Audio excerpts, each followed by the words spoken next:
Cloud चर्चा में आप सबका स्वागत है। और आज हम देखेंगे कैशिंग सॉल्यूशन।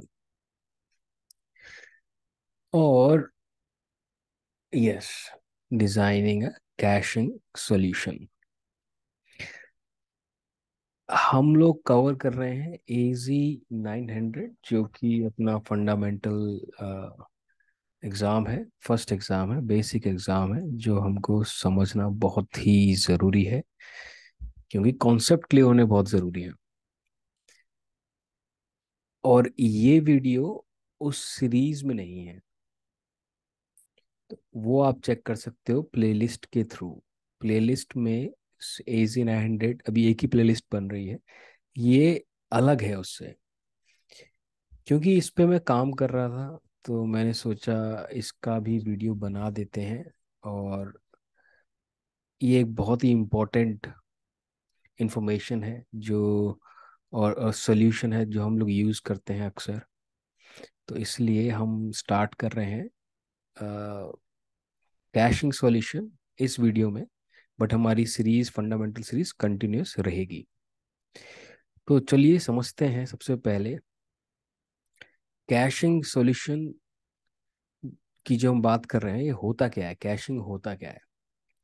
तो कैशिंग उस प्रोसेस को कहते हैं जहाँ पे हम लोग फाइल्स को और डेटा को टेम्परली कहीं थोड़ी देर के लिए स्टोर कर देते हैं, है ना।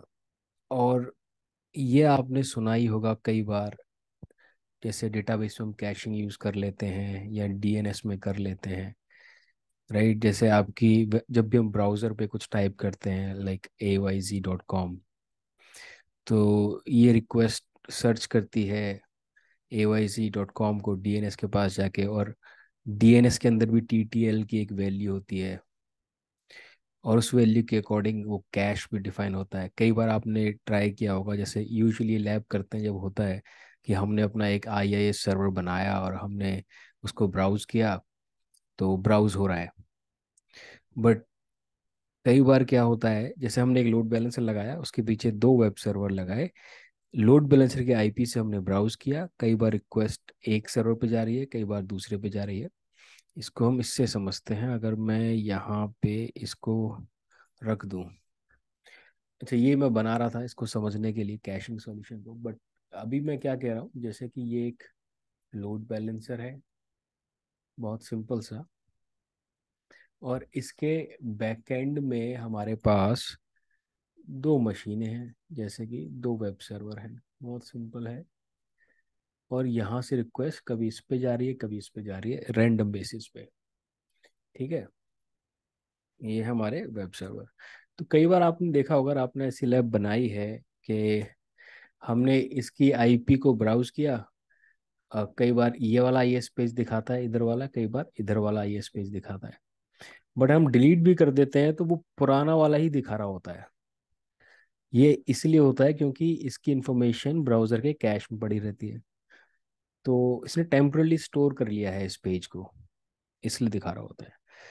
तो अगर हम कैशिंग को समझ पाए, तो बहुत सिंपल सा है। टेम्परली हम कहीं भी डेटा स्टोर कर लेते हैं, उसको कैशिंग कह देते हैं। ठीक है। अगर हम ये सोचें कि स्लाइड भी प्रिपेयर किए थे हमने, स्लाइड भी देख लेते हैं अगला क्या है। Okay, so caching, what is caching, ये हमारा क्लियर हो गया है अभी तक। और वीडियो के एंड में पूरा क्लियर हो जाएगा, अगर थोड़ा बहुत भी डाउट रह रहा है तो।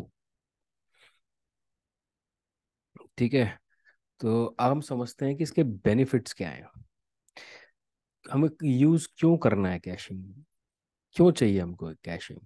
बढ़िया तो चल रही है एप्लीकेशन, जैसे कि मैं ये बना रखा था ये, जैसे कि एक 3 टियर एप्लीकेशन है, वेब ऐप और DB। यहाँ पे हम लोग एप्लीकेशन आर्किटेक्चर नहीं पढ़ रहे हैं, हम सिर्फ कैशिंग की अंडरस्टैंडिंग के लिए एक रैंडम सा सिनेरियो ले रहे हैं। ठीक है। तो कोई बंदा XYZ.com ब्राउज करता है अपने लैपटॉप पे, ये इंफॉर्मेशन के लिए जाता है DNS पे, DNS से इसको इन्फॉर्मेशन मिलती है और ये एप्लीकेशन ब्राउज कर लेता है। ठीक है। एक बहुत रफली सा छोटा सा हमने एक सिचुएशन लिया। तो इस पूरी व्यवस्था में जब बंदे ने लिखा XYZ.com और Amazon.com और Flipkart.com और whatever.com, कुछ भी लिखा इसने, तो जब तक ये लिखा और इसके पास वेबसाइट की इंफॉर्मेशन आई, इसने कोई कमेंट डाला फेसबुक पे और कमेंट की इंफॉर्मेशन आई, लाइक कमेंट लिख के व्हेन यू सेव, जो सेव होता है, ऐसे कुछ भी किया, कुछ भी ब्राउज किया, वो कितनी जल्दी आ जाता है, राइट।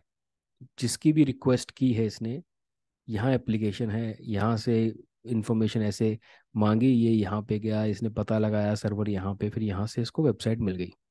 ये एक नॉर्मल सा जनरल सा एक कॉन्सेप्ट लेके चलते हैं अपन, ऐसे ब्राउजिंग हो रही है, तो किसी भी एप्लीकेशन में कैशिंग की आवश्यकता क्यों है?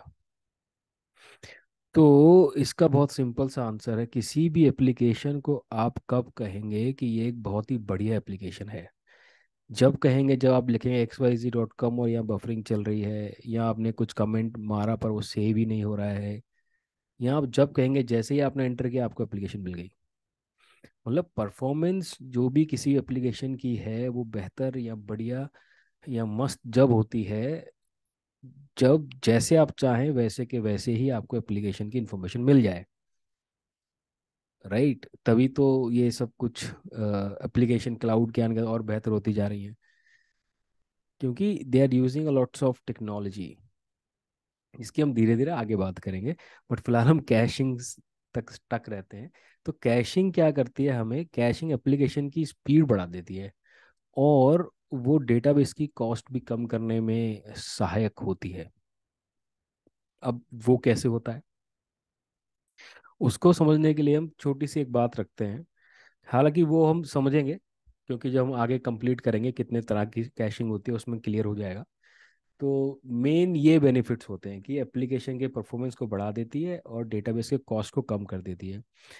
और डेटाबेस का कॉस्ट कम कैसे करती है? बहुत सिंपल है, क्योंकि जो कैश हमने डाला है, कोई इसको कैश कह देता है, कोई इसको कैशिंग कह देता है, कोई कैश ही कहता है, बट आप वर्ड है, कोई कुछ भी प्रोनाउंस करे उससे फर्क नहीं पड़ता, बस कॉन्सेप्ट समझ में आना चाहिए।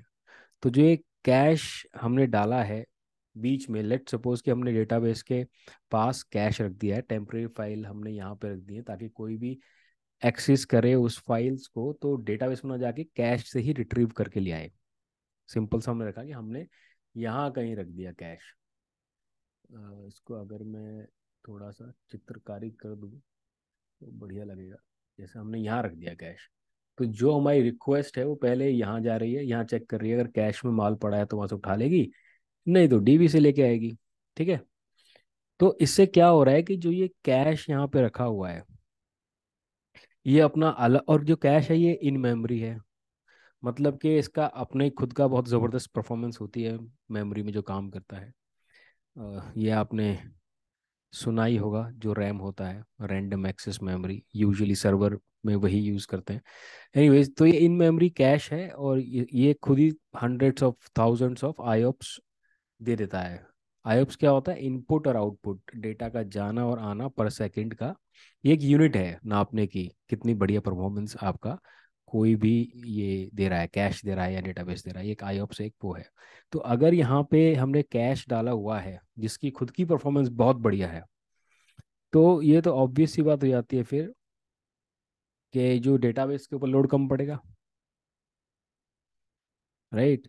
तो डेटाबेस के ऊपर लोड कम पड़ेगा तो आपको कम डेटाबेस चाहिए होगा एज कम्पेयर टू बहुत बड़ा डेटाबेस लेने के, तो कॉस्ट बचेगा वहाँ पर भी, परफॉर्मेंस भी इंक्रीज हो जाएगी, क्योंकि कैश इन मेमोरी होता है जिसकी परफॉर्मेंस बेहतर होती है। फिर अगर यहीं से डेटा रिट्रीव होता जा रहा है तो जो बैकएंड में सर्विसेज हैं उनके उनके ऊपर भी लोड कम आएगा। तो एक ये भी इसका बेनिफिट हो सकता है। अब जैसे हम बात कर रहे थे ये XYZ में, हम इसको ले लेते हैं कि जैसे कोई ई कॉमर्स वेबसाइट है, अमेजोन है या फ्लिपकार्ट है, ऐसी कोई वेबसाइट है जहाँ पे जो लोड है ट्रैफिक का वो कई बार हाई हो जाता है, जैसे कि कोई छुट्टियां आ गई या कोई दिवाली आ गई जैसे अभी आने वाली है, बढ़ जाता है, एकदम स्पाइक अप हो जाता है। और नॉर्मल डेज में बिल्कुल नॉर्मल रहता है, अनप्रडिक्टेबल रहता है, कई बार इसको ऐसे लेके चलते हैं, ऐसी जो भी वेबसाइट हैं। ठीक है। तो उससे क्या होता है कि उन टाइम पे अगर डायरेक्ट रिक्वेस्ट जो है डेटाबेस के पास जा रही है, तो उससे क्या होगा, लोड बढ़ जाएगा डेटाबेस का। लोड बढ़ेगा तो टाइम लगेगा रिक्वेस्ट को वापस जाने में। रिक्वेस्ट को पहले पता करने में तुम्हें चाहिए क्या, तुमने सर्च किया कि हमको ये चाहिए, यहाँ पे जाके वो ढूंढ रहा है डेटाबेस में, डेटाबेस की लगी पड़ी है क्योंकि बहुत सारे रिक्वेस्ट हैं, इसलिए जो ये टाइम लग रहा है उसको लेटेंसी कह देते हैं। तो लेटेंसी बढ़ जाती है, और उससे क्या होगा, आपकी पूरी एप्लीकेशन परफॉर्मेंस डाउन हो जाएगी। तो अगर ये कैश हम यूज करते हैं, तो ये कैश इसमें बहुत हमको सहायक होता है, हेल्पफुल होता है।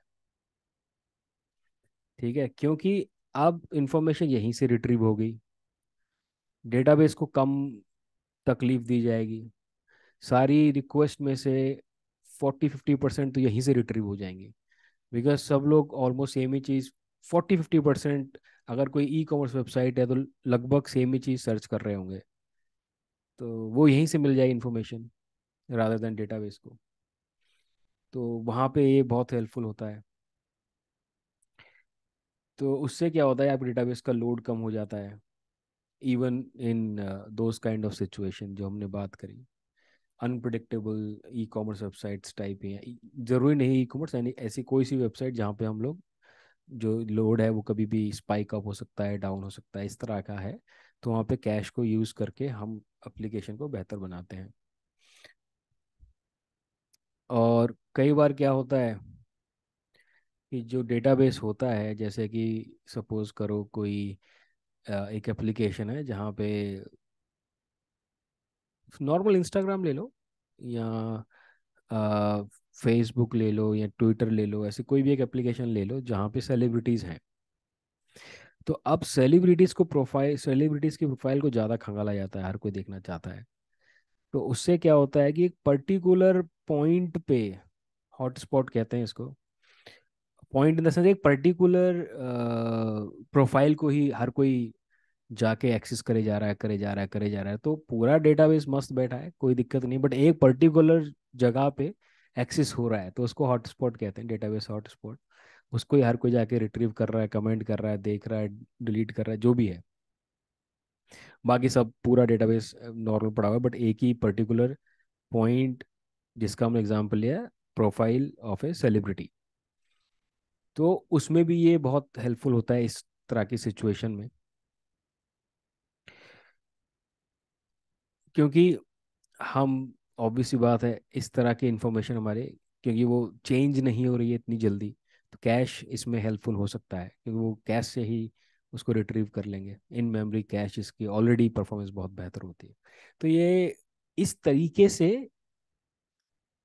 एप्लीकेशन को बेहतर बनाता है, बढ़िया बनाता है। तो हमने बेनिफिट्स देखे कई सारे, बट अल्टीमेटली परफॉर्मेंस और परफॉर्मेंस को बढ़ा देता है, कॉस्ट को कम करने में सहायक है। ये है इसके दो सबसे बड़े बेनिफिट्स। चलिए हम अपनी स्लाइड में देखते हैं आगे क्या है। हमारी स्लाइड में है, हम ये कैशिंग तो अब वो वाली बात हो जाती है, चलो कैशिंग क्या है समझ में आ गया, इसके फायदे क्या है समझ में आ गया, बट सवाल आता है कहाँ हम अप्लाई करें इस कैशिंग को, और कहाँ हम कर सकते हैं। ये तो कॉमन सी बात है कि एप्लीकेशन आर्किटेक्चर पर डिपेंड करेगा, बट अगर एप्लीकेशन आर्किटेक्चर डिपेंड करेगा, उससे पहले हमें ये तो पता हो कि हम कहाँ कहाँ इसको ऐड कर सकते हैं, ताकि हम आर्किटेक्चर उसके अकॉर्डिंग बनाएं। तो अगर हम अपने लोकल सी डिज़ाइन पे दोबारा जाएं, तो यहाँ पे अगर हम देखें तो हम कैशिंग, जो हमने ब्राउज़र वाली बात की, तो ब्राउज़र वाला कैश यहाँ पे आ जाएगा। इसको मैं इसको ले लेता हूँ ताकि टिक लगा सकें। कलर बदल लेंगे, इसका बदल लेते हैं, कैसे बदलेगा, हाँ, ब्राउज़र का हो गया, ठीक है। ब्राउज़र पे हो गया, डीएनएस पे हो सकता है, वेब पे हो सकता है, ऐप पे हो सकता है। डीवी वाला तो हमने देखे ही, सारे एग्जाम्पल थे। तो ये कई जगहों पे हम लोग कैशिंग कर सकते हैं। तो एक छोटा सा एग्जाम्पल लेते हैं कि जो हम कई जगह पे लेने की बात कर रहे हैं, ये ऐसे तो नहीं कहेंगे कि बिल्कुल नया आइडिया है, बट आजकल बहुत ज़्यादा यूज होने लगा है जब से क्लाउड आया है। पहले क्या होता था, पहले भी यूज़ होता था, बट पहले जो मैं बात कर रहा था रैंडम एक्सेस मेमोरी की, रैम जो होता है उसको यूज़ कर लेते थे सिंगली डेटाबेस के ऊपर। बट फिर उसमें समस्या क्या होती थी कि जैसे आपका एक डेटाबेस है, जैसे आपका एक सर्वर है, ठीक है, आपने इसी का एक पार्ट जो रैम है उसको यूज कर लिया एज ए कैश। बट एक ही सर्वर है ना, अगर इस सर्वर में कोई समस्या हुई, अगर ये सर्वर आपका डाउन हो गया, सर्वर गया, तो सब कुछ गया, कैश भी गया, एप्लीकेशन भी स्टेटफुल होगी। यानी कि यहाँ पे स्टेट रखी हुई है उसने कैश में, वो सब लूज हो गया, मतलब कि डाउन टाइम, मतलब कि एप्लीकेशन का आर्किटेक्चर बढ़िया नहीं है आज के दौर के हिसाब से। आज के दौर पे आप नहीं देखोगे कि कोई भी एप्लीकेशन स्टक कर रही है, रुक रही है, डाउन है, कभी नहीं। जब भी आप खोलोगे amazon.com you will find them, WhatsApp चलेगा। तो आज के दौर पे ये बढ़िया नहीं है। तो इसके लिए क्या करते हैं, हम इसको डीकपल कर देते हैं, कैशिंग को भी हमने अलग कर दिया। जैसे कि अगर हम बात करें, बहुत सिंपल सा एग्जांपल लेते हैं जो हमने इजी 900 में भी पढ़ा था, हॉरिजेंटल स्केलिंग। जैसे कि इसी को पकड़ लेते हैं, ये एक लोड बैलेंसर है, यहाँ पे हमारे सर्वर्स हैं, ठीक है। अब लोड बढ़ा तो हमने यहाँ पे ऑटोमेटिक और सर्वर लगा दिया, ठीक है। बट अगर कोई ऑलरेडी ब्राउज कर रहा है, उसने अपनी एक उसकी रिक्वेस्ट इस वेब सर्वर पे गई है, और यहाँ पे उसने अपना एक कार्ट के ऊपर कुछ ऐड कर लिया है, वे प्रोटीन डाल लिया है उसने, समझ लेते हैं, यहाँ पे डाल के बैठा हुआ है, पर वो बड़ा महंगा है। तो वो सोच रहा है कि इस वक्त नहीं खरीदता हूँ, दिवाली पे थोड़ा सस्ता हो जाएगा जब खरीद लूंगा। तो यहाँ पे वो पड़ा हुआ है, ये कैश में है, रियल में देखा जाए तो अमेजोन की बात करें तो ये कैश में पड़ा हुआ है। अब वो बहुत दिन बाद आता है और दोबारा ट्राई करता है, अब उसने जब इस पे रिक्वेस्ट किया, दोबारा रिक्वेस्ट गिर गई इस वाले सर्वर पे, तो क्या उसको ये मिलेगा? बिल्कुल मिलेगा। क्योंकि यहाँ पे हमने क्या किया है कि एप्लीकेशन को स्टेटलेस बना दिया है। जो ये इंफॉर्मेशन है, यूजर सेशन है, वो कहीं और हमने स्टोर कर दिए हैं, ठीक है। तो अब क्या होगा, जैसे ही सर्वर पे आएगा, कंप्यूटिंग पावर यहाँ से मिल रही है और सेशन की इंफॉर्मेशन इसको कहीं और से मिल जाएगी। लेट्स सपोज यहाँ पे सेशन की इंफॉर्मेशन पड़ी है। तो इसलिए डीकपलिंग का जो वो है, महत्व है, वो बहुत ज़्यादा है। हम फिलहाल कैशिंग के रिस्पेक्ट में देख रहे हैं। तो कैश को हम यूजर सेशन में स्टोर करने के लिए भी यूज़ कर सकते हैं, जिससे एप्लीकेशन को आप स्टेटलेस बना के ऑटो स्केलिंग का मजा ले सकते हैं। लोड आया तो सर्वर लग गया, लोड नहीं है तो सर्वर हट गया, तो आपका पैसा भी बच गया, एप्लीकेशन की परफॉर्मेंस भी बेहतर होगी। चलिए अब हम देखते हैं कहाँ कहाँ, हाँ राइट, हमारा पॉइंट ये था कि हम कहाँ कहाँ अप्लाई कर सकते हैं। तो ये सारी चीज़ हमने देखी। अब एक एक करके पकड़ते हैं इन सबको। जैसे हम डेटाबेस अप्लाई कर सकते हैं एप्लीकेशन पे, वेब पे, डीएनएस पे, और यही हमने अपने स्लाइड में बनाया था। सिचुएशन हमने वही रखी थी यहाँ पे। ये दो चीज़ हो गई ना। एक जगह में MS पेंट खोला हुआ है, एक जगह ये बनाया हुआ है, इससे ये है कि कुछ मिस ना हो, तो मैंने ये ऐसे रखा हुआ था सामने आके। तो सिचुएशन हमारी वही थी, सिंगल सर्वर के ऊपर हम सब कुछ डाल रहे हैं, सर्वर डाउन तो कैश वैश सब गया, तो हमने इसको डीकपल किया, वो सिचुएशन है यहाँ पे। अब जो कैशिंग मैकेनिज्म है ये हम देखने वाले हैं। पहले हम देखेंगे डेटाबेस का कैश, ये मैकेनिज्म है जिसमें हम डीप में जाएंगे। Where can we apply caching, वो यही है। अगर हम आगे चलें इसमें, ये हमने चार पांच रखे हुए हैं जिसके बारे में हमने देखा था। ये दो दो सिंपल से एग्जांपल है, रेडिस और मैम कैश, जो सबसे ज़्यादा यूज़ होते हैं। तो इन सबको देखते हैं धीरे धीरे करके, database caching, application caching, web caching, DNS और क्लाइंट साइड। तो डेटाबेस कैशिंग जो है, ये तो हमने ऑलरेडी एग्जाम्पल के टाइम पे समझ लिया था कि एप्लीकेशन की परफॉर्मेंस को बढ़िया बना देती है, और डेटाबेस से जो भी इंफॉर्मेशन बहुत ज़्यादा रिट्रीव हो रही है उसको हम कैश में रख देते हैं, ताकि वो कैश से ही रिट्रीव कर ले इंफॉर्मेशन, डेटाबेस को तंग ना करे। और डेटाबेस को इससे क्या होगा, डेटाबेस के पास लोड कम हो जाएगा तो लेटेंसी कम हो जाएगी, तो एप्लीकेशन परफॉर्मेंस भी बढ़ जाएगी। और कैश में से जल्दी रिट्रीव होता है, क्योंकि इन मेमोरी कैश की परफॉर्मेंस वैसे ही बेहतर होती है। और ये हम रिलेशनल और नॉन रिलेशनल डेटाबेस दोनों के लिए यूज़ कर सकते हैं। और कई डेटाबेस ऐसे भी होते हैं जिनके अंदर ये इनबिल्ट फीचर भी होता है। तो ये डिपेंड करता है आपके एप्लीकेशन का आर्किटेक्चर कैसा है, उसके अकॉर्डिंग आप यूज़ कर सकते हैं। तो डेटाबेस कैशिंग वो होती है। अगर हम बात करें एप्लीकेशन कैशिंग की, जो हमारा डिज़ाइन था एक झंडू सा, ये रहा। हाँ, कोई नहीं, झंडू होने दो, बट समझने से मतलब है। जो हमारा ये एप्लीकेशन था, डेटाबेस में हमने यहाँ डाल दिया कैशिंग है। तो एप्लीकेशन में क्या है, कई बार ये हमारी एप्लीकेशन थोड़ी सी कॉम्प्लेक्स होती है।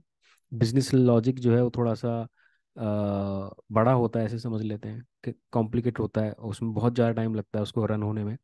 और वो बहुत ज़्यादा हिट करता है डेटाबेस को। तो हम उन बिग क्वेरीज को जो ये रन हो रहा है एप्लीकेशन पे, वो एप्लीकेशन में कैश में डाल सकते हैं, ताकि वो बार बार जाके डेटाबेस पर रन ना हो और वहीं से उसको रिट्रीव कर ले। तो ये एप्लीकेशन हो जाता है।